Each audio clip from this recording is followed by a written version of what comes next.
Hi hello friends, എല്ലാ കൂട്ടുകാർക്കും മൗനരാഗ സീരിയലിൽ ഇന്നത്തെ നല്ലൊരു എപ്പിസോഡിലേക്ക് തന്നെ സ്വാഗതം കേട്ടോ. ചാനൽ ആദ്യമായിട്ടാണ് കാണുന്നുണ്ടെങ്കിൽ ഒന്ന് സബ്സ്ക്രൈബ് ചെയ്ത് ലൈക്ക് ചെയ്ത് സപ്പോർട്ട് ചെയ്യണേ.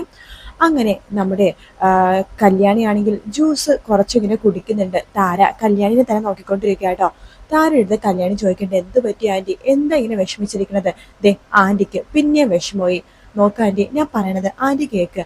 ആൻറ്റി മുമ്പൊക്കെ ഒരുപാട് വിഷമിച്ചിട്ടുണ്ട്. അത് സരയു ആൻറ്റിനെ അംഗീകരിക്കാത്ത ആ ഒരു സമയത്തായിരുന്നു. അതിനുശേഷം ആൻറ്റി ഒരുപാട് സന്തോഷത്തിലായിരുന്നു. പിന്നിപ്പോ എന്തു പറ്റി ആൻറ്റി, എന്തെങ്കിലും പ്രശ്നമുണ്ടോ? അല്ല, ഇനി സരയുവിന്റെ വളർത്തമ്മ ചാരി ആൻറ്റീനെ ഒരുപാട് സരയു സ്നേഹിക്കണ എന്തെങ്കിലും ബുദ്ധിമുട്ടാണോ എന്ന് ചോദിക്കുമ്പോൾ അല്ല എന്ന് പറയാണ്. കൺമണിമോളെ കാണാൻ പറ്റാത്തതുകൊണ്ടിട്ടാണോ? അങ്ങനെയാണെന്നുണ്ടെങ്കിൽ കൺമണിമോളെ കുറച്ച് ദിവസം ഇവിടെ കൊണ്ട് നിർത്താം. അതല്ല എന്ന് പറയാണ്. പിന്നെന്താ, സരയു എന്തെങ്കിലും പറഞ്ഞ് വേദനിപ്പിക്കുന്നുണ്ടോ? അവൾ അങ്ങനെ ചെയ്യില്ലെന്നാണ് ഞങ്ങളുടെ വിശ്വാസം. ഇനി അവൾ എന്തെങ്കിലും പറഞ്ഞ് ആന്റിനെ വേദനിപ്പിക്കുന്നുണ്ടോ? പറയാ ആന്റി എന്ന് പറയുമ്പോൾ അതൊന്നും അല്ലെന്ന് പറയാണ്. പിന്നെ എന്താ ആന്റി, എന്താ ആന്റിയുടെ പ്രശ്നം എന്ന് പറയുമ്പോൾ ഒന്നുമില്ലെന്ന് താര പറയാണ്.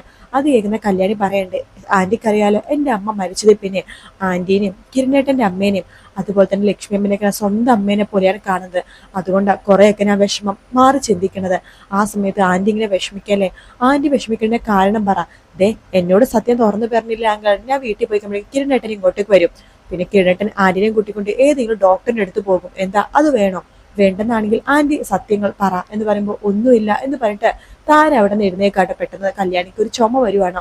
കല്യാണി പറയണ്ട, ഇപ്പൊ തണുപ്പിന് ഒട്ടും കുടിക്കാറില്ല ആന്റി, തണുപ്പ് കുടിച്ച അപ്പം എനിക്ക് ചുമ വരും. എന്നിട്ട് പറഞ്ഞിട്ട് വീണ്ടും ആ ജ്യൂസ് ഫുള്ളും നമ്മുടെ കല്യാണി കുടിക്കുകയാണ്. അത് കണ്ടിട്ട് താര അപ്പുറത്തേക്ക് പോകുക കേട്ടോ. അതിനുശേഷം കാണിക്കുന്നത് സരയുവിനെയാണ്. സരയു ഷാരിയുടെ അടുത്താണ്. അപ്പോൾ ഷാരി പറയണ്ട, ഇതുവരെയായിട്ടും അവൾ മെസ്സേജ് ഒന്നും അയച്ചില്ലല്ലോ മോളെ. അതാ ഞാൻ നോക്കണത്, അവരിതുവരെ മെസ്സേജ് ഒന്നും അയച്ചില്ല. അവരെ കൊണ്ടൊന്നും അതിനെ കഴിയില്ല മോളെ. താരെ കൊണ്ടൊന്നും ഒരിക്കലും കല്യാണിനെ കൊല്ലാനായിട്ടൊന്നും സാധിക്കില്ല. നീ മകളായിട്ട് അംഗീകരിക്കുന്ന മുമ്പ് കല്യാണിനെല്ലാം അവർ മോളായിട്ട് സ്നേഹിച്ചത്. അത് മാത്രമല്ല, കല്യാണിനെയൊക്കെ അവർ അത്രമാത്രം സ്നേഹിക്കുന്നുണ്ട്. അതുകൊണ്ട് താരക്കൊരിക്കലും കല്യാണിനെ കൊല്ലാനൊന്നും സാധിക്കില്ല മോളെ എന്ന് പറയാണ്. ആ സമയത്താണ് സരിയുവിന്റെ മൊബൈലിലേക്ക് ഒരു മെസ്സേജ് വരുന്നത്. താരയുടെ മെസ്സേജ് ആട്ടോ, കല്യാണി ജ്യൂസ് കുടിച്ചു എന്ന മെസ്സേജാണ്. ഇത് കേൾക്കണം സരിയു സന്തോഷത്തോടു കൂടി തന്നെ ഷാൻ എടുത്ത് പറയേണ്ട, കണ്ടില്ലേ കല്യാണി ജ്യൂസ് കുടിച്ചെന്ന് പറഞ്ഞിട്ട് അമ്മ അയച്ചേക്കണ മെസ്സേജാണ്. അങ്ങനെ അവര് തെളിയിച്ചു, അവരെന്റെ അമ്മ തന്നെയാണെന്ന് അവര് തെളിയിച്ചു. ഇതാണ് അമ്മ എന്ന് പറഞ്ഞ വാക്കിന്റെ ഒരു ശക്തിയെ. എന്തൊക്കെ പറഞ്ഞാലും അവര് കല്യാണിനെ എത്രയൊക്കെ സ്നേഹിക്കണം എന്ന് പറഞ്ഞാലും അവരുടെ സ്വന്തം മകളെ ഞാനല്ലേ. അപ്പൊ എന്റെ സന്തോഷത്തിനെ അവര് മുൻവില എടുക്കുള്ളൂ. അവര് എന്റെ അമ്മ തന്നെയാണ്. ഇനി അവരെ അംഗീകരിക്കുന്നതുകൊണ്ട് ഒരു കുഴപ്പമില്ല എന്ന് സരയു പറയുമ്പോഴേക്കും സരയുവിന്റെ മുഖത്തേക്ക് നോക്കാണ്. അപ്പൊ സരയു പറഞ്ഞു, അയ്യോ ഞാൻ അമ്മേനെ ചെറുതാക്കി പറഞ്ഞതല്ല, അമ്മേന്റെ സ്ഥാനം എന്റെ ഹൃദയത്തിൽ തന്നെയാണ് എന്നിങ്ങനെ പറയണം. ശേഷം സരയു പറയണ്ട, ഇനി എന്തായാലും അവള് പെടഞ്ഞ് മരിച്ചോളും എന്ന് പറയുമ്പോഴേക്കും ഷാരി ചോദിക്കണ്ടല്ല മോളെ, നീ ഇപ്പൊ അങ്ങോട്ടേക്ക് പോകുന്നുണ്ടോ? ഞാൻ അങ്ങോട്ടേക്ക് പോകുന്നില്ല, അവിടെ നിന്ന് വിളി വരട്ടെ, അതിനുശേഷേ ഞാൻ അങ്ങോട്ടേക്ക് പോകുന്നുള്ളൂ. അമ്മ എന്തായാലും ആരെയും വിളിക്കാനൊന്നും പോകുന്നില്ല. അഥവാ വിളിച്ചാലും കുറേ നേരം കഴിഞ്ഞിട്ടൊക്കെയല്ലേ വിളിക്കുള്ളൂ. അപ്പോഴേക്കും കല്യാണ മരണവും കാര്യങ്ങളൊക്കെ സംഭവിച്ചു കാണുമായിരിക്കും. അതിനുശേഷമാണ് ഞാൻ അവിടേക്ക് പോണത്. എന്നാരും സംശയിക്കാൻ പാടില്ലല്ലോ. ഞാനിപ്പോ അമ്മയുടെ കൂടെ ഇവിടെയല്ലേ നിൽക്കണത്. ഇപ്പൊ എനിക്ക് കിരണിനെ കിട്ടിയില്ലെങ്കിൽ പോലും കല്യാണി കിരണിന്റെ കൂടെ ജീവിക്കില്ലല്ലോ, അത് മതി എനിക്ക്. അപ്പോ അത് കേട്ട് ഷാരി പറഞ്ഞ, അങ്ങനെ കല്യാണി എന്ന് പറഞ്ഞ അധ്യായം അവസാനിച്ചു അല്ലേ മോളെ എന്ന് പറയുമ്പോൾ അതെ എന്ന് പറഞ്ഞിട്ട് സരയു സന്തോഷത്തോടെ ഇരിക്കുക കേട്ടോ. പിന്നീട് കാണിക്കണം നമ്മുടെ രതീഷിനെയാണ്. രതീഷിനെ കാദംബരി ഒരു ഗ്ലാസ് മോര് കൊണ്ടുവന്ന് കൊടുക്കാണ്. അപ്പോഴേക്കും കിരൺ അവിടേക്ക് വരുന്നുണ്ട്. കിരൺ വരുമ്പോഴേക്കും കാദംബരി ചോദിക്കേണ്ട, കിരൺ സാർ എത്തിയല്ലോ, കിരൺ സാറിന് ഒരു ഗ്ലാസ് മോരെടുക്കട്ടെ? വേണ്ട കാദംബരി, ഞാൻ വെള്ളം കുടിച്ചിട്ടാ വന്നത്. അപ്പോഴേക്കും കാദംബരി അടുത്ത് ചോദിക്കണ്ട്, കല്യാണി ഇതുവരെ വന്നില്ലേ? ഇല്ല വന്നില്ല. രതീഷ് ചോദിക്കണ്ട, അല്ല കല്യാണി എവിടെയാ പോയത്? അവള് താരാനിയുടെ വീട് വരെ പോയതാ. എന്തിനാ സാറേ താരാനിയുടെ വീട്ടിലേക്ക് കല്യാണിനെ ഒറ്റക്ക് വിട്ടത്? അല്ല, സരയുവിന്റെ സ്വഭാവം എനിക്കത്ര വശമല്ല. ആ അമ്മോളും ഇപ്പോഴും മുടായിപ്പാണെന്ന് എനിക്ക് തോന്നുന്നത്. ഇത് കേൾക്കണ കാദംബരി പറയണ്ട്, രതീഷ് ഏട്ടൻ എപ്പോഴും സരയുവിനെ സംശയമാ കിരൺ സാറേ എന്ന് പറയുമ്പോൾ കിരൺ പറയണ്ട്, രതീഷ് അങ്ങനെ പേടിക്കേണ്ട കാര്യമില്ല, കല്യാണിന്റെ പുറകിൽ അച്ഛന്റെ ഗുണ്ടകളും കാര്യങ്ങളൊക്കെ ഉണ്ട്. പിന്നെ സരയു ഞങ്ങൾക്കാർക്കും സംശയമില്ല. താരാന്റിക്ക് എന്തൊക്കെയോ ഒരു വിഷമം, അതെന്താന്ന് ചോദിച്ച് മനസ്സിലാക്കാൻ വേണ്ടിയിട്ട് അവള് പോയത്. അയാൾ വിളിച്ചു നോക്കട്ടെ എന്ന് പറയുമ്പോൾ ഫോൺ സ്വിച്ച് ഓഫ് ആണ്. അവള് ഫോൺ സ്വിച്ച് ഓഫ് ആണ്, ചിലപ്പോൾ ചാർജ് ചെയ്തത് അവൾ അറിഞ്ഞു കാണില്ലായിരിക്കും. പിന്നെ കാദംബരി, ഞാൻ രതീഷിന് ഒരു 60 സെന്റ് സ്ഥലം കൊണ്ടേ കാണിച്ചായിരുന്നു. പറഞ്ഞായിരുന്നോ? പറഞ്ഞായിരുന്നു. ആ 60 സെന്റിലെ 4 വീടാ വെക്കാൻ പോണത്. ഒന്ന് രതീഷിനും കാദംബരിക്കും, പിന്നെ ഒന്ന് എനിക്കും കല്യാണിക്കും അമ്മക്കും അച്ഛനും, പിന്നെ ഒന്ന് ഷാരി ആന്റിക്കും അതുപോലെ തന്നെ സരയുനും, മറ്റൊന്ന് കാർത്തികയുടെ അമ്മക്കും. അങ്ങനെയാണ് പ്ലാൻ ചെയ്തിരിക്കുന്നത്. സന്തോഷമായോ, നമ്മുടെ മക്കളെല്ലാവരും കൂടി ഒരുമിച്ച് അവിടെ മുറ്റത്ത് കളിച്ച് നടന്ന് വളരും. അത് സൂപ്പർ ആയിരിക്കില്ലേ?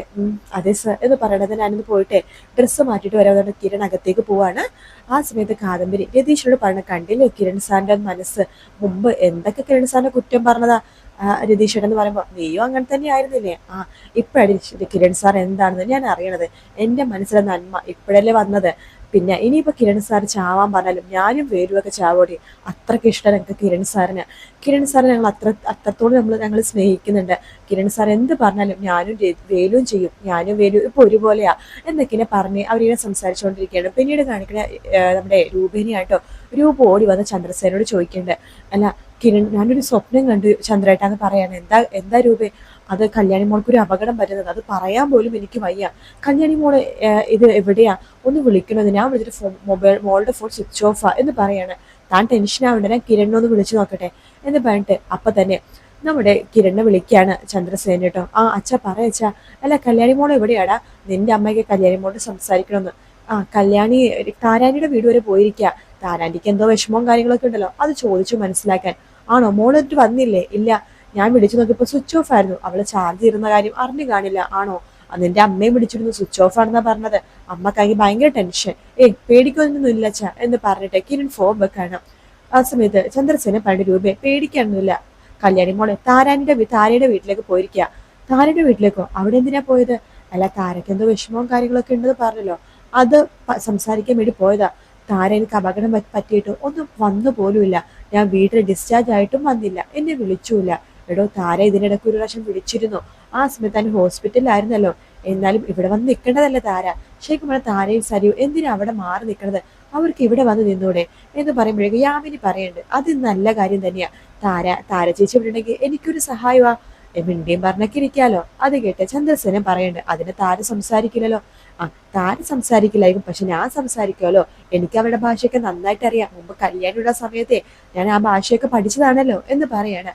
ആ സമയത്ത് രൂപ പറയണ്ട, എന്തോ എനിക്ക് വന്നത്തെ ടെൻഷൻ പോലെ തോന്നുക. കല്യാണി മോളെ കിട്ടാണ്ട് ഇനി ഒരു സമാധാനം ഇല്ല എന്ന് രൂപ പറയാണ്. വിശേഷം പിന്നീട് കാണിക്കുന്നത് നമ്മുടെ ഷാരിനെയും അതുപോലെ തന്നെ സരിയോനെയും ആട്ടോ. സരിയോട് പറഞ്ഞിട്ട്, ഇതുവരെ കേട്ടോ കോളൊന്നും പിന്നെ വന്നില്ലല്ലോ മോളെ, മെസ്സേജ് ഒന്നും കണ്ടില്ലല്ലോ. താര പിന്നെ മെസ്സേജ് ഒന്നും അയച്ചില്ലല്ലോ എന്ന് പറയുമ്പോൾ അതന്നെ ഞാനും നോക്കുന്നത്, എന്താ മെസ്സേജ് അയക്കാത്തതെന്ന് അറിയില്ല. മെസ്സേജ് വരുമായിരിക്കും, കാത്തിരിക്കുക. എന്തായാലും കിരൺ കല്യാണി മരിച്ചു കഴിയുമ്പോൾ കിരൺ പെട്ടെന്നൊന്നും അവളെ മറക്കില്ല മോളെ എന്ന് ഷാരി പറയുമ്പോഴേക്കും സരി പറയണ്ട്, അതെനിക്കറിയാം. കിരണിനെ പെട്ടെന്നൊന്നും അവളെ മറക്കാൻ സാധിക്കില്ല. കിരൺ പക്ഷെ വീഴും അമ്മേ, സ്നേഹത്തിൽ അവൻ എന്തായാലും വീഴും. മുമ്പ് അവൻ അങ്ങനെ തന്നെയായിരുന്നു. പക്ഷെ എനിക്ക് കുറച്ച് വാശിയും കുറച്ച് പിടിവാശിയും കുറച്ച് അഹങ്കാരമൊക്കെ ഉള്ളത് കൊണ്ടാണ് അവൻ എന്നെ സ്നേഹിക്കാതിരുന്നത്. അന്ന് അവൻ ഞാൻ ഒരുപാട് സ്നേഹിച്ചിരുന്നെങ്കിൽ അവൻ ഒരിക്കലും ഇങ്ങനെയൊന്നും കല്യാണിയുടെ സ്നേഹം തേടി പോവില്ലായിരുന്നു. ഞാൻ അങ്ങനെ പിടിവാശിയായിട്ട് പിടിച്ചു നിൽക്കുന്ന സമയത്താണല്ലോ കല്യാണി സ്നേഹവും ഭക്ഷണവും ഒക്കെ വാരിക്കോരി കൊടുത്ത് അവന്റെ മനസ്സ് കീഴടക്കിയത്.